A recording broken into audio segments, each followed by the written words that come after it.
Hi guys, and welcome to your third lesson on conditional forms. Today we're going to look at the very strange world of unreal conditionals for past situations, and this is usually called the third conditional. So before we start looking at unreal conditionals for past situations, let's review unreal conditionals for present and future situations. So a quick quiz. Number one, what verb forms do unreal conditionals use for present and future situations? And why do these conditionals use past verb forms if they're talking about present or future situations? So just a few seconds, have a little think, see if you can remember.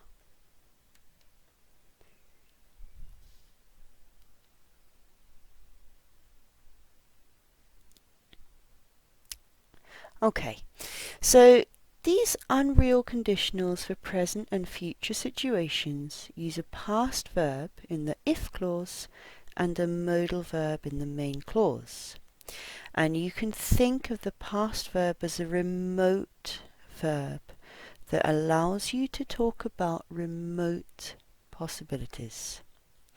And if you remember, we said a remote possibility is a thing we think is not likely to happen.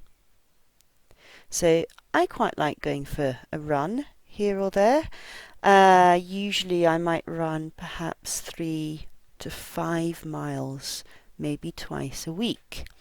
Now, if I trained harder, I could enter the London Marathon. It's possible. But the truth is that I really like watching Netflix and just relaxing. So it's not likely that I will enter the London Marathon.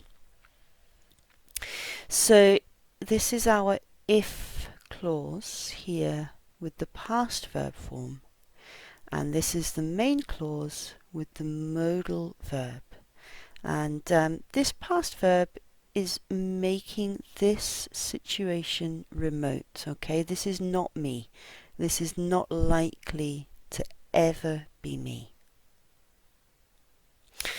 So now let's look at the unreal conditionals for unreal past situations.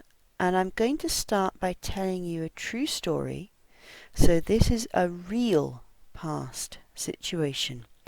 And this is a story about my friend, and her name is Julie.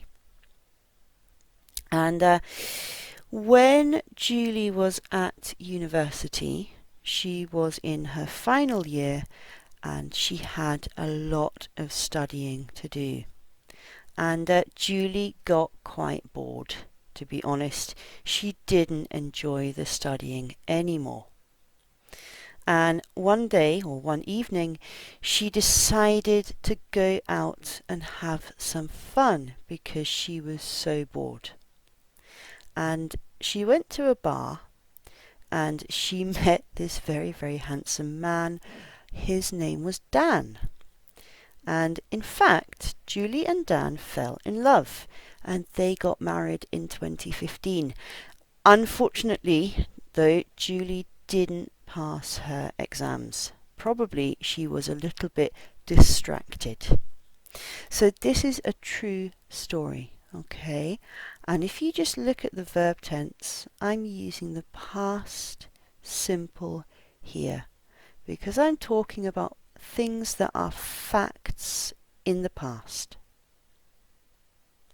Now, let's play a game. Let's ask what if. And if we want to ask what if, we need to change the true story into an untrue story. In other words, we need to talk about an unreal past situation.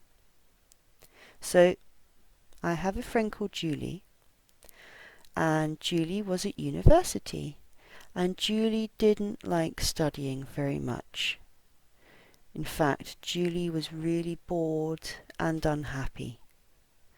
But Julie, she decided to keep working. So she made a coffee and she continued studying and she passed her exams and she graduated.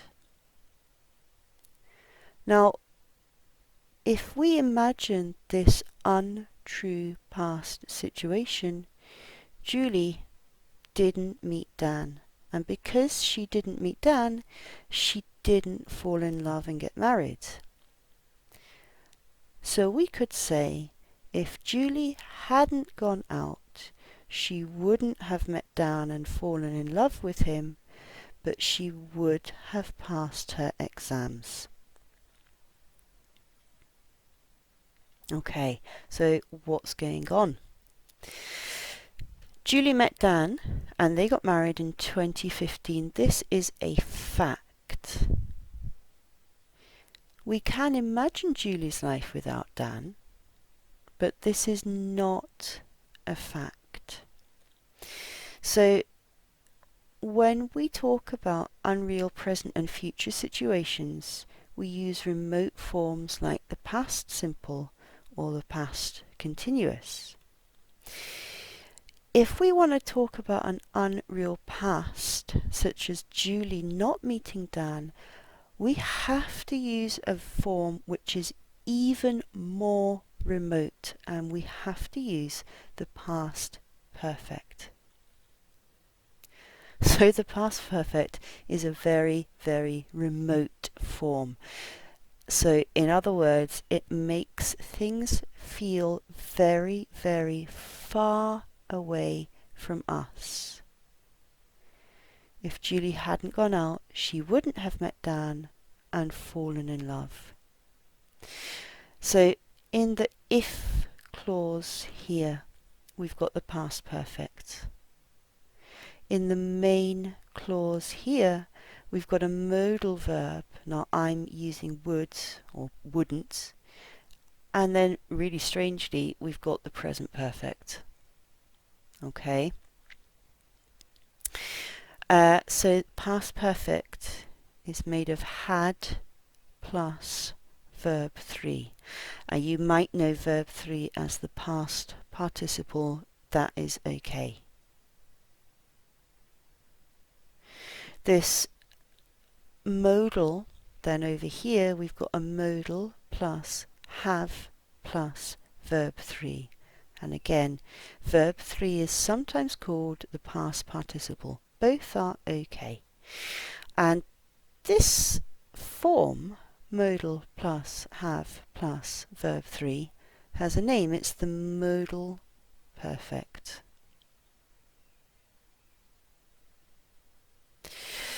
Now here's a couple more sentences. I only wanted to show you one actually. I used to live in London. A long time ago I lived in London.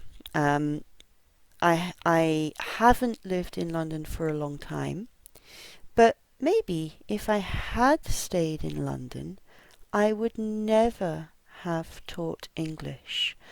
I started teaching English after I left London, because from London I went to Thailand and Korea and China and all kinds of places where I taught English. So I'm talking about an unreal past situation because I left London. That is a fact. Now, I just mentioned that I taught English in lots of places, and one place I taught English was China. And I lived in China for more than 3 years. But I left China 4 years ago. Okay. Now, if I had stayed in China, I might have reached C1 in Chinese. So when I was in China, I think I was about B1. Now you imagine 4 more years in China, C1 is possible. It would have been amazing. If I had stayed in China, I might have reached C1, but I came back to England and my Chinese, it's not that great anymore. So in both of these sentences then, I am not talking about facts. I'm talking about an unreal past situation. Okay, let's look at some pronunciation. So we're going to look at the stress. And I'm just going to read this sentence for you again. If Julie hadn't gone out, she wouldn't have met Dan and fallen in love. If Julie hadn't gone out, she wouldn't have met Dan and fallen in love.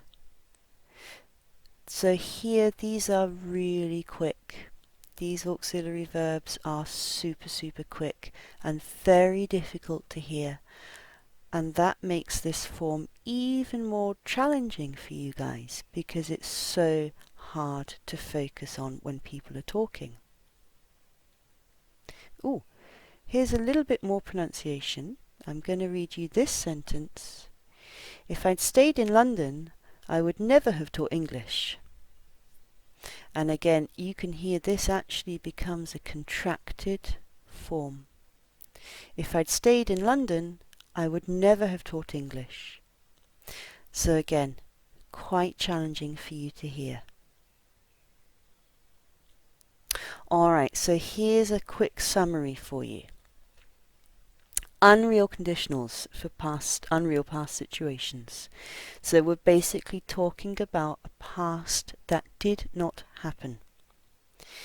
We use the past perfect and the modal perfect. In other words, had plus verb 3, modal plus have plus verb 3. Past perfect is used because it is the most remote form English has. Okay, and we're not talking about things which are unlikely in the way we do with the second conditional. We're actually talking about things which are completely impossible because we can't change the past. And this is why we have to use this past perfect.